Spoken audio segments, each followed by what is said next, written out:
1+1 એટલે એ થાય. આ મેં તમને દ્રષ્ટાંત આપીને સમજાવ્યું. હવે વધારે સમજવા માટે એ જ વાત છે, કોઈ પ્રશ્ન,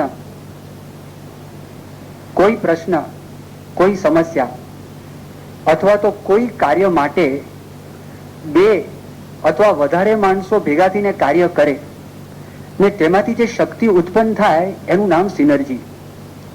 થોડોક ફરક છે, તમે યાદ રાખો. સિનર્જી એટલે ભેગા થઈને કામ કરો, બધા ભેગા થયા તો ટીમમાં માણસો ભેગા થાય કે ન થાય? કોઈને સહકાર આપવો હોય, સહકારની અંદર પણ માણસો ભેગા થાય કે ન થાય? કે ધારો કે અન્નકૂટનો પ્રસાદ બનાવવાનો છે, તો અન્નકૂટનો પ્રસાદ બનાવવાનો હોય તો અન્નકૂટમાં જે રસોઈયા મારે છે, આખું જો તમે અસેમ્બલી લાઈન કહો ને, ટીમ, તો રસોઈયા મારે છે, રસોઈ બનાવે છે, અથવા તો જે અન્નકૂટનો પ્રસાદ છે એ પ્રસાદ બનાવે છે. એ પ્રસાદ બનાવે છે, એક માણસ પ્રસાદ લઈને બહાર આવે છે, બીજી વ્યક્તિ ત્યાં બધા ટેબલ ખુરશી પર ગોઠવાયેલા છે, એની સામે બોક્સ પડેલા છે અને બોક્સની અંદર પણ અલગ અલગ વાનગીઓ મૂકે છે. એકની પાસે ધારો કે મગદળનો લાડુ છે, એકની પાસે બુંદીનો લાડુ છે, એ 2 બુંદીના લાડુ ગોઠવે છે. આગળ જાય છે, એની પાસે ચવાણું છે, એ ચવાણું મૂકે છે. હજી આગળ જાય છે, એ બોક્સ બંધ થઈ જાય છે, એક માણસ એના પર રબર ભરાવી દે છે. ત્રીજી અને 5મી કે 6ઠી વ્યક્તિ છે એ ત્યાં આગળ જે મોટું પ્લાસ્ટિકનું પડ્યું હોય છે એની અંદર ભરે છે અને એ લઈને છે કોઠારમાં જમા કરી દે છે. આને શું કહેવાય? Team work. તો synergy is not team work, એ ટીમ વર્ક નથી.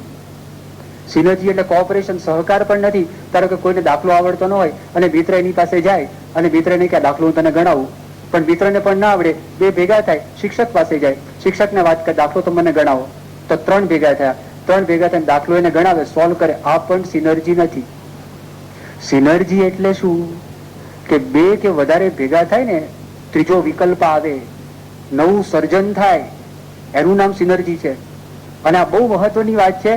એ જો તમને એક દ્રષ્ટાંત આપું, એ દ્રષ્ટાંત ઉપરથી 1-2 દ્રષ્ટાંત ઉપરથી ખ્યાલ આવશે કે આ સહસર્જન શું કહેવાય. એક મહિલા છે, એક મહિલા પોતાના પ્રસંગનું વર્ણન કરે છે. એના પતિ ગરીબ, અને પતિ ગરીબ હતા એટલે એને ઘર પણ નહોતું, અને પતિએ મહેનત કરીને માંડ થોડાક પૈસા બચાવ્યા. એ પૈસા બચાવીને એક ઘર પોતાનું લીધું. બધાને બહુ આનંદ થયો કે પોતાનું ઘર તો થયું, આનંદ થઈ ગયો. અને આનંદ તો 1 મહિના માટે ઘરની અંદર રહ્યા. પછી પ્રશ્ન થયો કે મુખ્ય જે રૂમ હતી ને, પેલી ડ્રોઈંગ રૂમ, તો એ ડ્રોઈંગ રૂમની અંદર એ લોકોને થયું કે મહેમાન અહીંયા આગળ આવે ને બરોબર નથી, કારણ કે અહીંયા સોફા છે ને, એ સોફા ફાટી ગયેલો છે અને આમ સાવ જૂનો થઈ ગયેલો છે અને કોઈ માણસ અહીંયા આગળ આવે ને બેસાડી ન શકાય, માટે આપણે નવો સોફા લેવા માટે જઈએ. પતિ અને પત્ની એ બંને જણા જ્યાં આગળ તમને સોફો મળે એવી દુકાનની અંદર ત્યાં આગળ ગયા. અને ત્યાં આગળ ગયા ને ઓલાને પૂછ્યું કે અમારે સોફો ખરીદવો છે. તો સેલ્સમેન જે હતા, તો સેલ્સમેને બધાને સોફા છે, સોફા બતાવવા લાગ્યા. એ સોફા બતાવવા લાગ્યા, પણ એને જે સસ્તામાં સસ્તો સોફો હતો એ પોતાના બજેટ કરતા ડબલ કિંમતનો હતો. એટલે સેલ્સમેનને વાત કરી કે અમારાથી પોસાય એવું નથી. સેલ્સમેને કહ્યું તમારું ઘર કેવું છે? કે એને બહુ ગૌરવપૂર્વક વાત કર્યું, અમારું ઘર નાનું છે પણ અમારું ઘર આવું છે અને અમારું ઘર પોતાનું છે, એના માટે એને ગૌરવ હતું. બધું વર્ણન કરવા લાગ્યા. સેલ્સમેને કીધું જોલા ત્યાં આગળ એક જૂનો એન્ટિક અમેરિકન કાઉચ, આ એક સોફો પડેલો છે, તો તમને ગમે છે? જુઓ. તો એને જોયું કે આ તો અમને ગમે છે. ગમે છે કે હા ગમે છે. સેલ્સમેન કે તમારા ઘરે કાલે અમે ડિલિવર કરી દઈશું, પહોંચાડી દઈશું. પેલો પતિ પત્ની કે અમારી પાસે પૈસા નથી. તો પૈસા નથી, તમે આપશો કેવી રીતે? તમે ચિંતા કરતા નહીં, તમારા માટે 2 મહિનાના હપ્તા કરી આપીશું. 2 મહિનાના હપ્તા કરી આપીશું. એટલે ધણી તો ખુશ થઈ ગઈ. ધણી કીધું કે આપણે લઈ લઈએ, ખરીદી લઈએ. પત્ની કે છે સેલ્સમેનને કે મને તમે થોડોક વિચાર કરવાનો સમય આપો. એના ધણી કે વિચાર શું કરવાનું, હમણાં લઈ લેવાનું છે, પૈસા તો પછી આપવાના છે ને. પત્ની ફરી વખત વિચાર, પત્ની કે આપણે સેલ્સમેનને કીધું અમે થોડુંક ફરીને આવીએ છીએ અને પાછા આવશું, થોડોક વિચાર કરવાનો ટાઈમ આપો. એના ધણીને ગમ્યું નહીં, અપસેટ થઈ ગયો. પણ આ પતિ ને પત્ની ભલી ના પાડી, બંને બહાર નીકળી ગયા. બહાર નીકળ્યા એક બગીચામાં બેઠા હતા અને ઓલો અપસેટ થઈ ગયો, કઈ વાત કરેલી, મૌન ધારણ કરેલું. પણ પત્ની શાંતિથી બેઠી હતી. એનો ધણી શાંત થાય અને પછી વાત કરે અને પછી ધણીએ વાતની શરૂઆત કરી. ધણીએ કીધું કે તે ના પાડી, મને તારા માટે પ્રેમ છે, એ પ્રેમ છે બરાબર છે, પણ તને ખબર છે કે જ્યારે જ્યારે મારા મિત્રો આવે છે ને અને રૂમમાં દાખલ થાય છે ને અને આના પર બેસે છે ને, હું એમ્બેરેસ થઈ જઉં છું. મને એકદમ નાનપ અનુભવાય છે.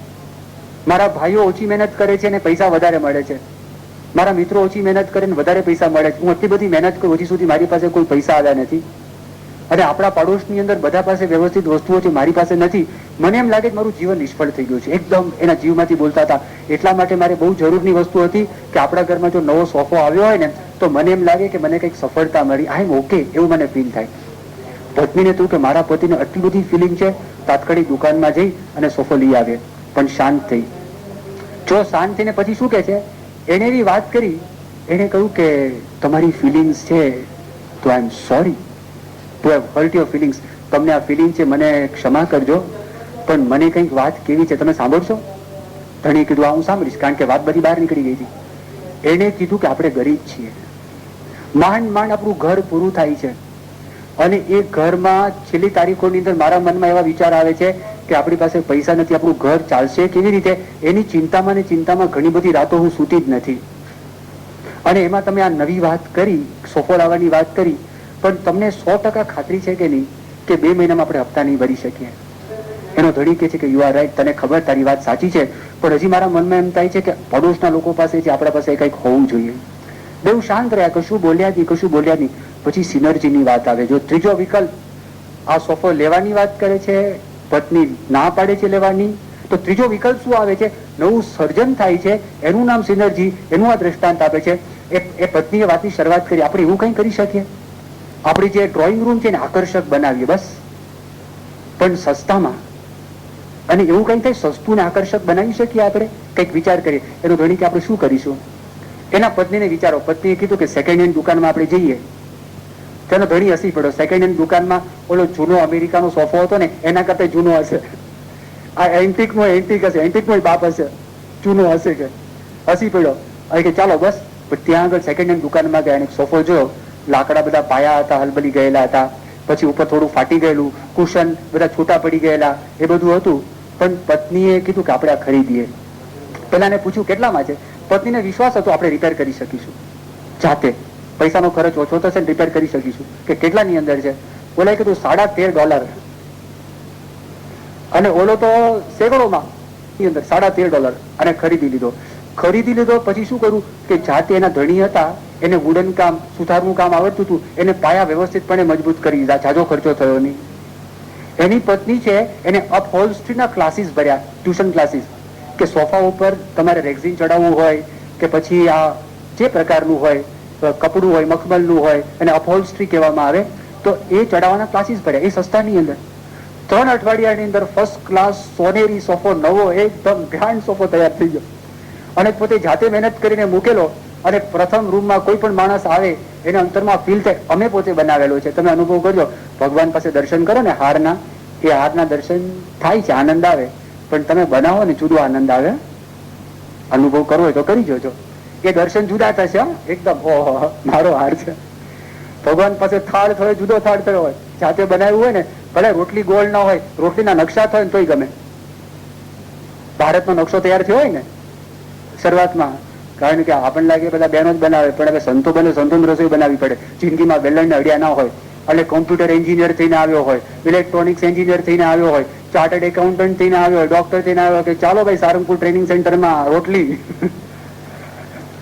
પૂરી કરો, સંડા સાફ કરો, આ બધું કરવાનું. તો શરૂઆતમાં નકશા થાય, જાત જાતના. ચાઇનાનો નકશો આવી જાય, લાંબુ થઈ જાય, રશિયાનો એનથી મોટો થઈ જાય, જાત બાત નો થાય. પણ એ ભગવાનને ધરાવ્યું હોય અને આપ્યું હોય, અને જે મજેદાર આવે, ટેસ્ટ આવે. સહસર્જનમાં ત્રીજા વિકલ્પની વાત છે. ત્રીજા વિકલ્પની વાત છે, એક બહુ સરસ દ્રષ્ટાંત પાછળનું છે. સમય આપણને આ પૂરું નહીં થાય એટલે આપણે આ દ્રષ્ટાંત લેતા નથી. કાલે આ દ્રષ્ટાંત લઈશું. રવિવારની સભા છે, અને એમાં જે છેલ્લું લક્ષણ છે શાર્પન ધ સો, એ પણ આપણે કાલે પૂરું કરીશું.